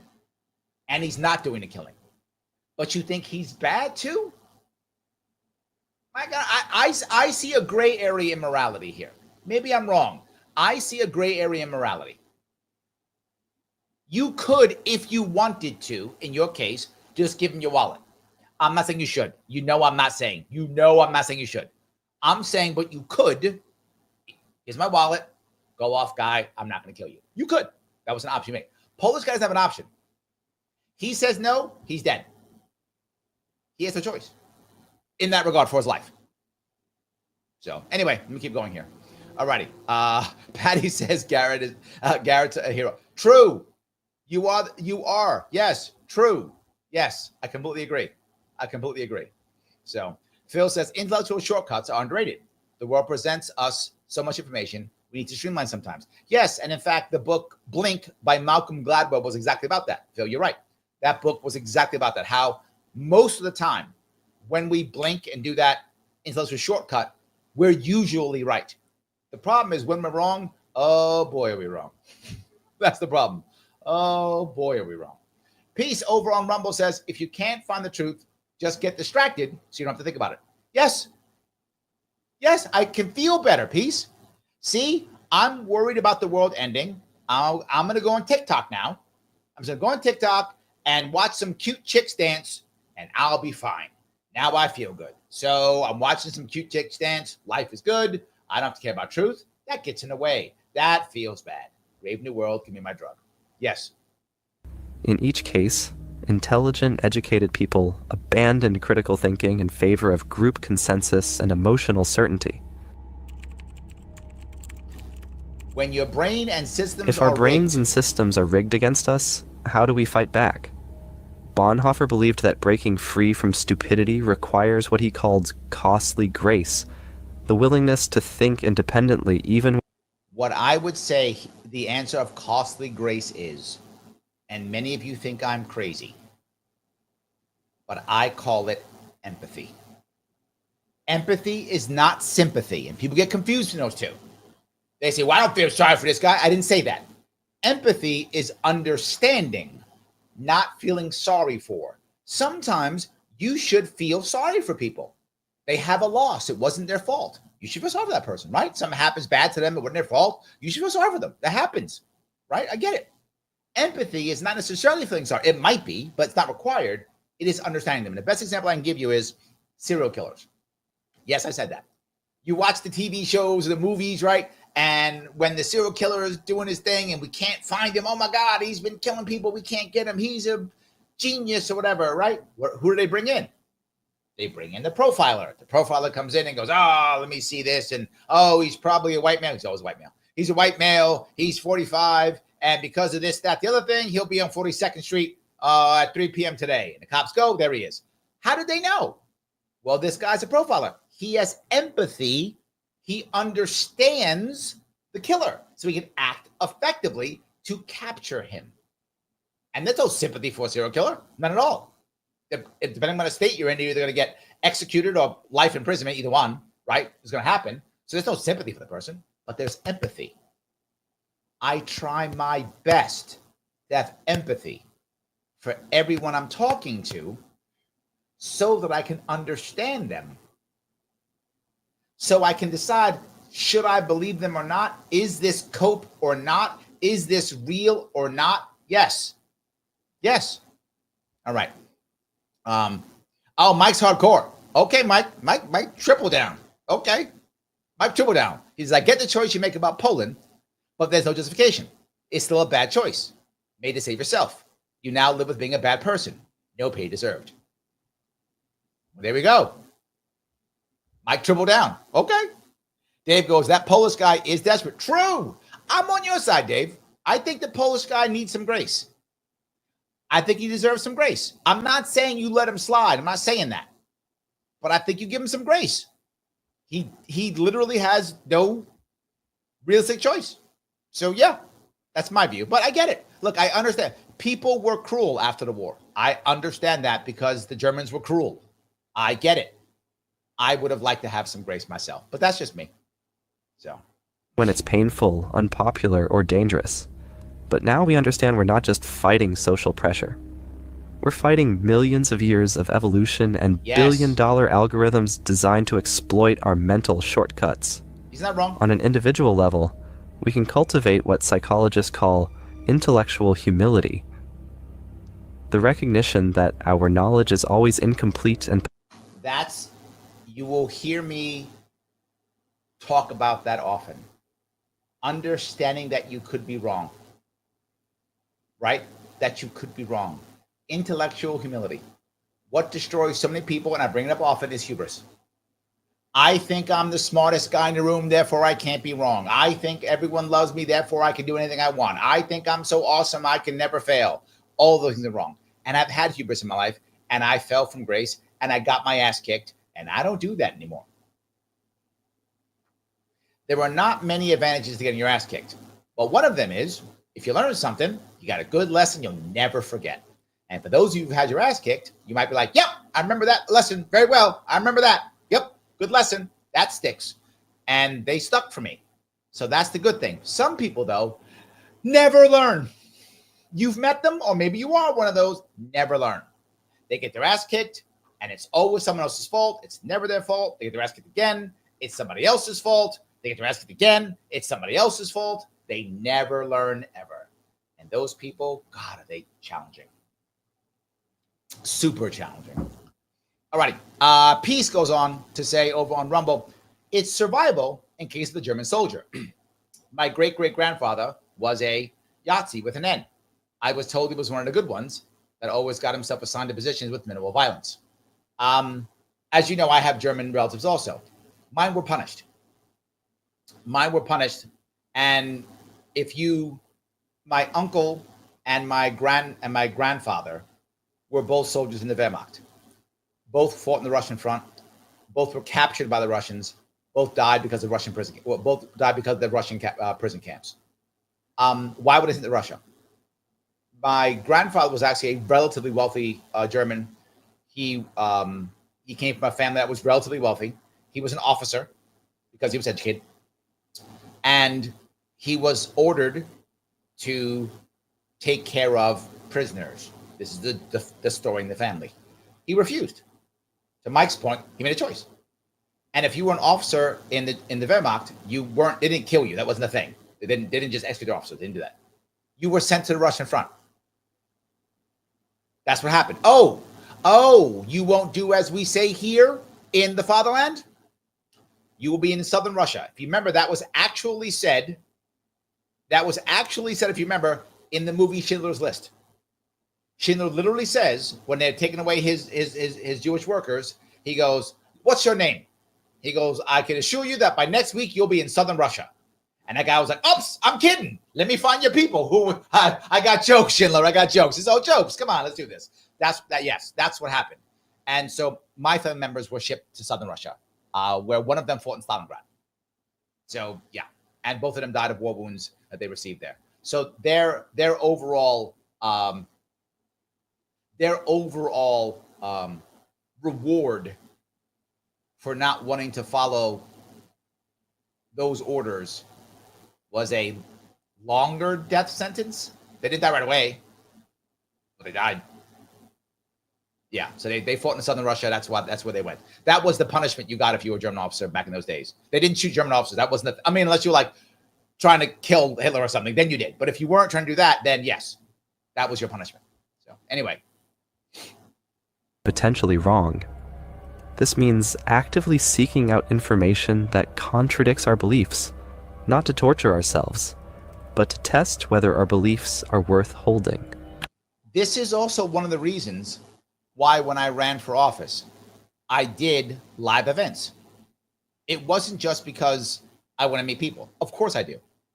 But for those of you who went to any of my events, you see, people ask me seriously hard questions. People will push back on stuff that I said.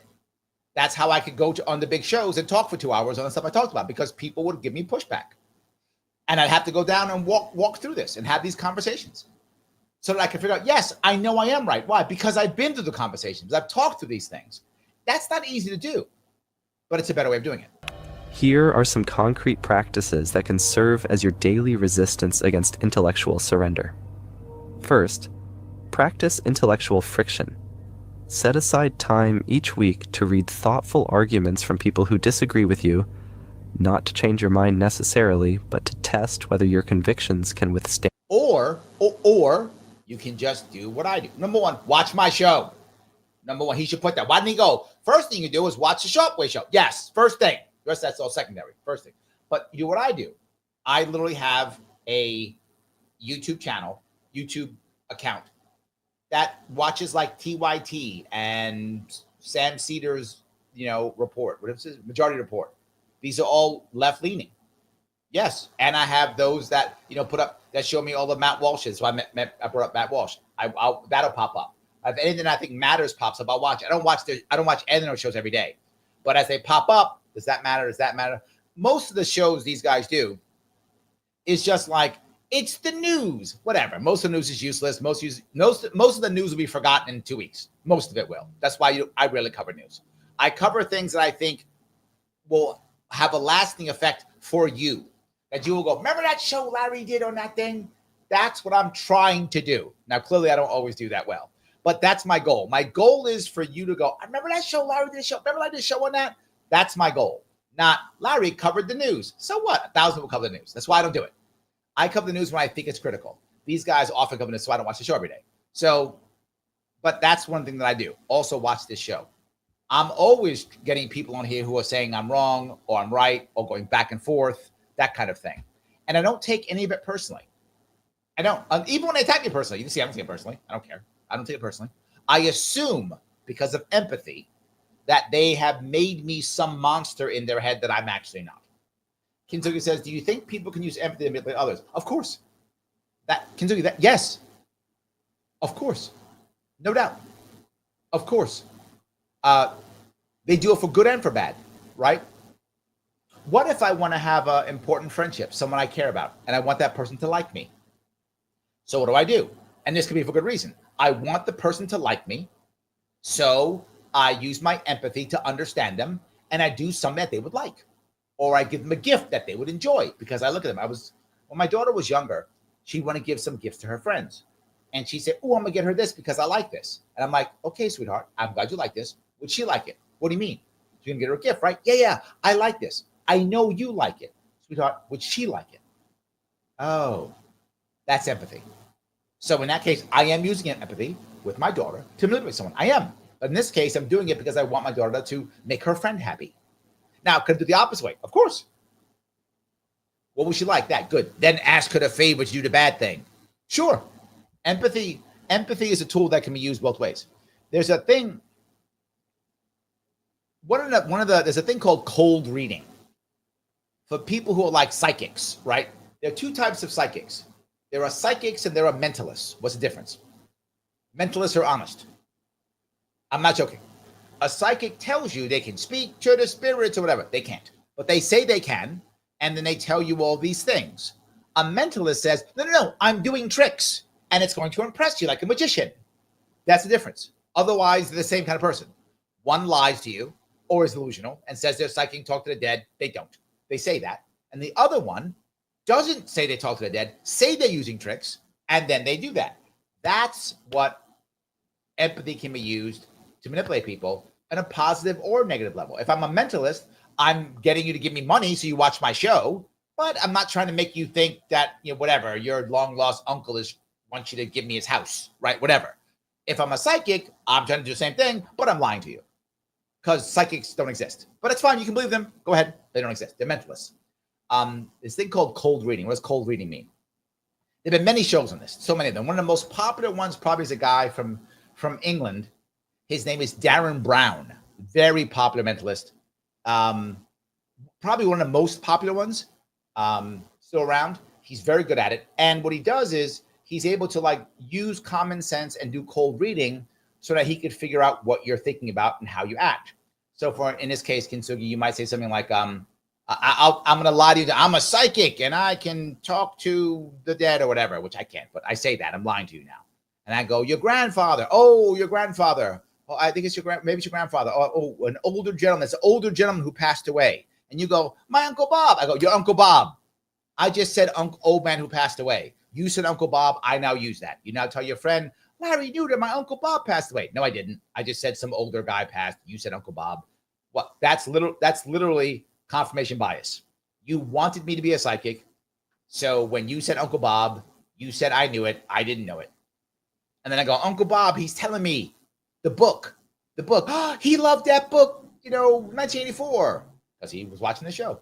1984. Yes, he said the book 1984. Do you still have it? Yes, I got the book he gave me. And you tell your friends, oh, Larry knew that my Uncle Bob gave me 1984 book. No, I didn't. That's called cold reading. That's empathy to manipulate others. Common thing done all the time. Anyway, I've yapped away. Now it makes some of you mad because you believe in psychics. You're mad at me. I don't care if you believe in psychics. Please believe. I'm a libertarian. Enjoy. In fact, pay them lots of money if you want to. If it makes you feel good and it makes your life better, pay them all the money. I'm not mad at you. I just said they don't exist. But it's fine. Enjoy. I'm not mad at you. You do you. And scrutiny. Second, embrace productive ignorance. When you find yourself absolutely certain about something, ask what evidence would change your mind. If you can't think of any, that's a red flag. Yep. Third, slow down your sharing. If you notice, I will often say things like, well, if this happened, if I saw this, if I saw that. I do that often. You see me do it here. Okay, I don't think this is going to happen. But if this, and this happened, then I would. That's when I'm doing that. You see me do it here. Right? If I saw this and if I saw that, and then Michael get mad at me and go, that'll never happen. He's not wrong, but I'm doing this exercise. Right? I'm doing this exercise. I'm saying if this were to happen, my mind would be changed. That's what I'm doing when I say that, recognizing that's probably not going to happen because I'm right, of course. But I do say that, right? That's the issue. So, yeah. All right, grab some more of this if I can. All righty. Matt I says, speaking of Netflix shows, I was late to the party for Altered Carbon. Binged the first 2 seasons, then read online that it had already been canceled the year before. That's funny. Yeah. Some decent shows were absolutely canceled. Some good ones were. That's right. Yes. Alrighty. Phil says, my dad always jokes that he gets gifts for my mom that he likes.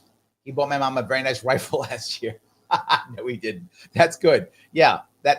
I think there was a Simpsons episode on that where Homer buys a bowling ball for Marge and it's engraved Homer on it.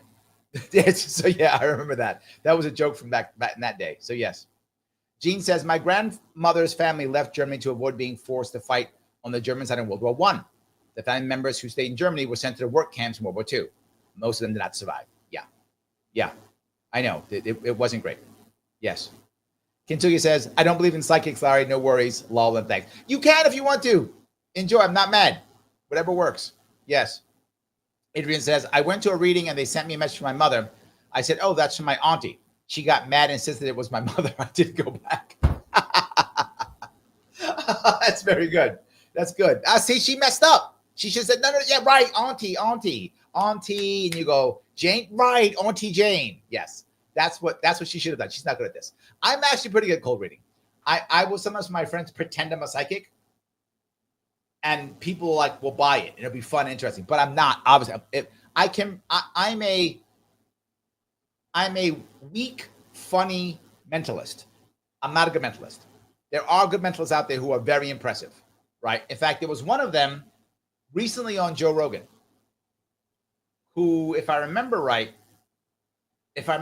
he literally guessed Joe Rogan's bank pin. If I remember that, you look like he actually guessed Joe Rogan's bank pin, his number for his bank account.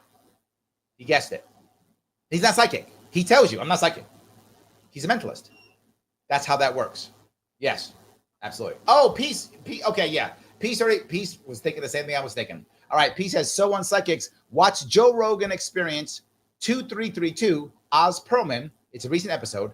Oz is a mentalist. He knows how to read people. Thank you. That was my, Peace was same page as me. We're same page. Thank you, Peace. Appreciate that. Yes. 100% correct. He's on the same page as me. That's what it was. Oz Perlman. Yes. And again, he's a mentalist. Great. I think mentalists are wonderful. They're not lying to you. They're telling you it's fun and exciting. Give me money. Be entertained. And you go, I want to be entertained. Here's money. Speaking of being entertaining, giving money, you can do the same for me if you want to. Yes, you can. You can super chat me if you want to, or you can rant me on Rumble. Are you not entertained? I hope you are. Are you entertained? Are you entertained? Yes. Or you can be my member also if you want to, right? $49 per month. Click the join button. Or you could just take one of the 15 that Grant did. Remember the rule, though. If you made $20 million, you may not. So you $20 million people, pay the $49. You made $20 million. Don't be greedy. Do that. You can also do it on Rumble if you want to. You can also do it if you want to. You can go on Patreon if you want to. Patreon.com/Sharpeway if you want to. You can do that too if you want to. Like, I don't like YouTube. I like Patreon. Go to Patreon. I got you. Go to Facebook. Subscribe on my Facebook page. Larry Sharpe Facebook page. I got you.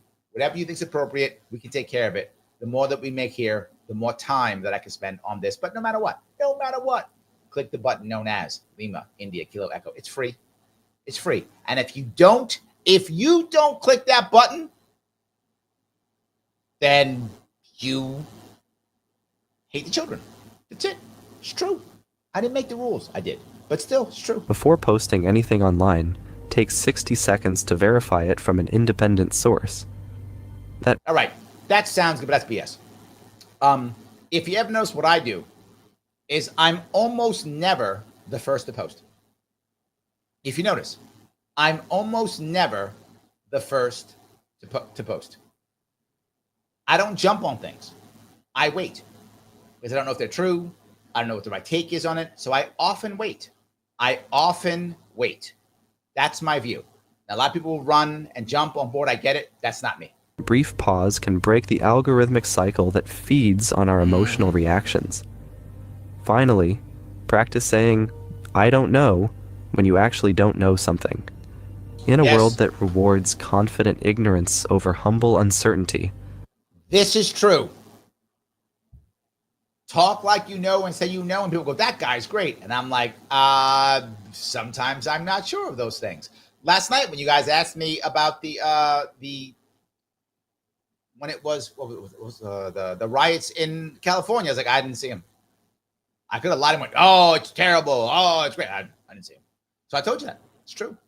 Peace over on Rumble. Leave with $10, my friend. I am entertained. But more than that, I feel love and become more knowledgeable. And what an amazing crowd you attract, Larry. Oh, thank you. I appreciate that. I am trying to make, look, if you notice, whenever I go on someone else's show or they come on mine and they bring their people, boy, is it a bloodfest.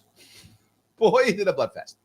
Because in most shows, this is what this guy's talking about. Most shows are echo chambers. And if you're an echo chamber, what happens? Anyone who doesn't fit the echo chamber just attacks, just screams, just gets called names. That's it. Just gets called names. Attack, attack, attack. Yes, I'm trying to not be that person. Yes. Admitting gaps in your knowledge becomes a radical act. But individual practices aren't enough. Yep. We also need structural changes that make... And here's where you will see his left leanings come out. His answers. Intellectual honesty easier and more rewarding. Now, here's the issue to remember. I tell you this often. Just because someone has the right information doesn't mean their answer is always correct. Why do I often tell you, watch Fareed Zakaria as I do? Fareed's answers are always establishment Democrat answers. Always. Always. But his information is correct. So if he says, here is the problem, here is the issue, he's almost always right. In the issue, the information, and the problem, he's very often correct. The problem is, then he goes, and now the answer is Democratic politician answers. That's how that always ends. That's the bad part. So this guy, everything he's up front is on the money. He's going to kind of go to answers, which I'm not going to be happy with. This means requiring social media platforms to disclose their algorithmic biases and how they curate content. Now, a part of that is true. I've always said this. If you want to solve this problem, there is an easy way to solve this problem. There is. It's at the federal level. Yes, I am actually saying what type of regulation I prefer. Not the hardcore one that people are talking about, that he's going to talk about. Here's the answer. If you are a platform that the vast majority of the people who come onto your platform come on for free, meaning anyone can come onto your platform for free. You do not charge. It is free to come on your platform. If that's the case, you are by default announcing yourself as public square. You then, of course, can be, if you want to, immune from being sued as you are because you're a public square, right? So the individuals are sued, not you. Okay. To apply for that, to say that, no worries, you can do so. You must have all your algorithms open to the public. Period. If you don't want that, if you do not want your algorithms open to the public, then you are not a public square, and you're no longer protected. That's simple. Well, Larry, I want to have a private organization. You may, then charge. You can charge $1 to be. If you charge to be on it, that is now private. It's not public square anymore. You're charging to be on it. You may if you want to, right? You may. There's no problems. You're charging. That's a private organization. You're not the public square. You don't have to make any of your stuff public if you don't want to. Up to you. People are paying for it. They should decide. The people who are paying should decide if they want to see your stuff or not because they're paying you. That's totally fine. You do that, you change the whole thing. That's what we should be doing in that regard. It means funding comprehensive public media literacy campaigns. No, let's not fund any public media campaigns. That's where he went away. No. Campaigns that teach people how to evaluate sources and evidence. No public funding. That's taxes, that's garbage, that's government control. That's all bad. He's wrong there, but he's a lefty. That's why he says that. It means designing online platforms that reward intellectual humility over tribal certainty. How do you do that? Most importantly, we need economic policies that reduce the stress and uncertainty that... We need economic policies. If you just had, I don't know, UBI, then everything will be great. We'll just UBI it. That's it. That UBI make will take people care of it. vulnerable to intellectual shortcuts. See that? When UBIs people will aren't solve it all. constantly Mike just threw. I'm sorry. I should have warned you, Mike. I should have warned you. UBI was coming. I didn't warn you. I didn't give you. I should give you trigger warning, Mike. UBI is coming. I should have done that. I didn't. I'm sorry. worried about healthcare, housing, and employment. Healthcare, housing, and employment. Yes. Okay. We can end this now. The idea was that he started very good. Of course, he went to the answer isn't, just make sure the algorithms are even. No, the answer is UBI and minimum wage and housing should be right and blah, blah, blah, blah, blah. Everything's there. Yep, of course. That's how I ended it. But yeah, it started good at least. So we got a bunch. So half of it was real. The other half is Andrea says it. UBI again. Correct. You remember how that one woman always talks about capitalism always being the bad thing? Oh, it's always capitalism. I'm like, it's always UBI. It's always UBI. That's how it always works. It's always UBI. It always is. So yes. All right, let me grab a couple more of these if I can. Oh, you guys talking about movies now? Okay. All right, yeah. I guess it's As soon as he went to like woke stuff, you're like, let's talk about movies. All right, I get it. I get it, guys. I get it. Craig says Daredevil and The Punisher were great shows on Netflix. The Punisher even made a pro-Second Amendment statement in one episode. I think there have been many Punishers. Right, they've been trying to make the Punisher forever. I was a big fan of the comic book when I was youngster. The Netflix Punisher, what is it? What's that guy's name? John Brunthal, whatever that guy's name is. Great series. It was the best Punisher ever, hands down the best Punisher made of all the Punishers. Definitely the best Punisher. Absolutely, yes. Daredevil was good also. I like that Daredevil. There were many Daredevils. That was the best one also. What I didn't like. And I'm going to nitpick on this one. While I love D'Onofrio as Kingpin, he's great as Kingpin. He's not big enough. I know what I'm nitpicking, Craig. It's a nitpick. I like the series, good series. I'm not saying don't watch it. It's nitpicking. If you read the books, the comic books, you're part of it. Kingpin is physically bigger. I wish D'Onofrio, the actor, had physically gotten bigger to play the part. I'm nitpicking, Craig, but I think those of you who actually read the comic books, who followed Kingpin, I think you'd agree with me. He needs to be physically bigger. Still good, though. Still good. Just saying, I think he should be bigger. So Peace comes on and Peace is back in action over here on Rumble. He says, Rick and Morty is back. There is justice, Larry. I am mad at Rick and Morty. I still watch it. I still like it. I'm going to watch tonight. I still like the show. But I'm mad. Why am I mad? For those of you who don't know, the actor who really was the powerhouse behind Rick and Morty, he played both Rick and Morty. They got rid of him because he had an allegation of SA against him. One of his girlfriend, something like that. So he's gone. They rid of him. And you know what happened? Nothing. It was a bullshit Me Too. No charges, no nothing, and now he's gone. And they brought in two actors, one to play Morty, one to play Rick, and that started last season. And I thought that when they came back, they would bring him back because no charges, nothing. It was garbage. No charges. So won't you bring him back? No, they didn't. So it's still not the original guy. Remember, if you guys remember, so those who like Rick and Morty, they did the intergalactic TV one, whatever that was called. I forgot what it's called. That was that same guy just riffing. That can't happen anymore because that guy's gone. It's all gone. So interdimensional television. Sorry, yeah, interdimensional cable. There we go. Yeah, all gone. So yeah, so the series I still watch. It's still good. It's not the same. It is not the same. The actors are gone. That guy's intellectualness is gone. So it's not the same. But I still watch. It's a good show. It's not the same. So, any case. My BLA says programming no live stream Wednesday through Saturday.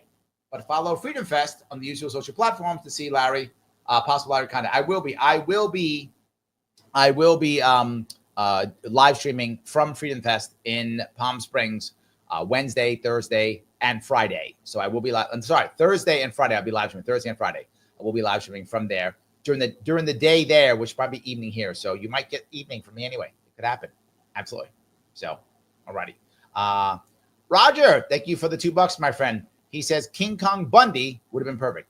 Oh, yes. I remember King Kong Bundy. Yeah, but didn't he pass? He's a wrestler. For those who don't know, he was a wrestler. Yes. For Kingpin. Sorry, for Kingpin. Yes, King Kong Bundy. But I would have liked Kingpin to also be physically like shoulder. But King Kong Bundy was amazing. He actually, you're right. That would have worked. That would have been a perfect actor. But D'Onofrio's a good actor. And he plays him well. Like he even plays when he gets his girlfriend. I mean, he plays the part well. He's a great actor. He plays it well. I wish he, personally, the actor, would have put his ass in the gym.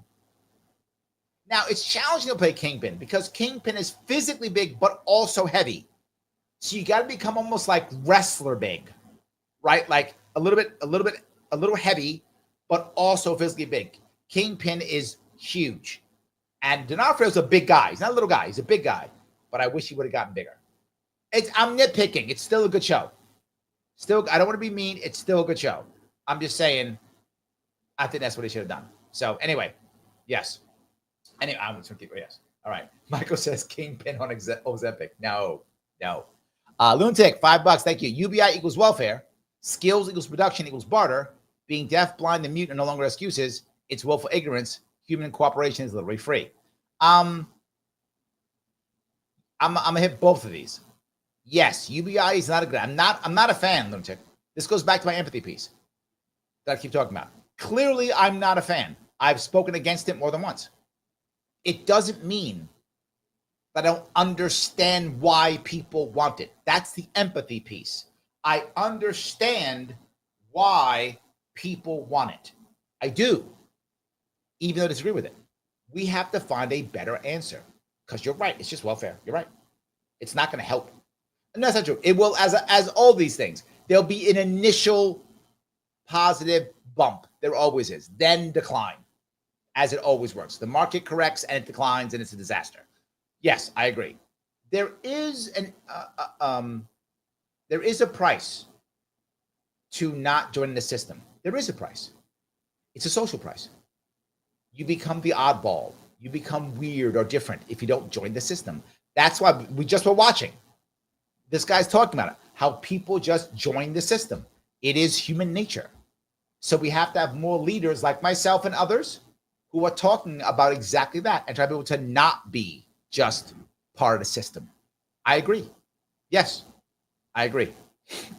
Phil says, is this a Jelly Donut Private Pile? D'Onofrio. Yes, he was Private Pile. Same actor. He was Private Pile in the movie Full Metal Jacket. True, he was. He was Private Pile. Yes.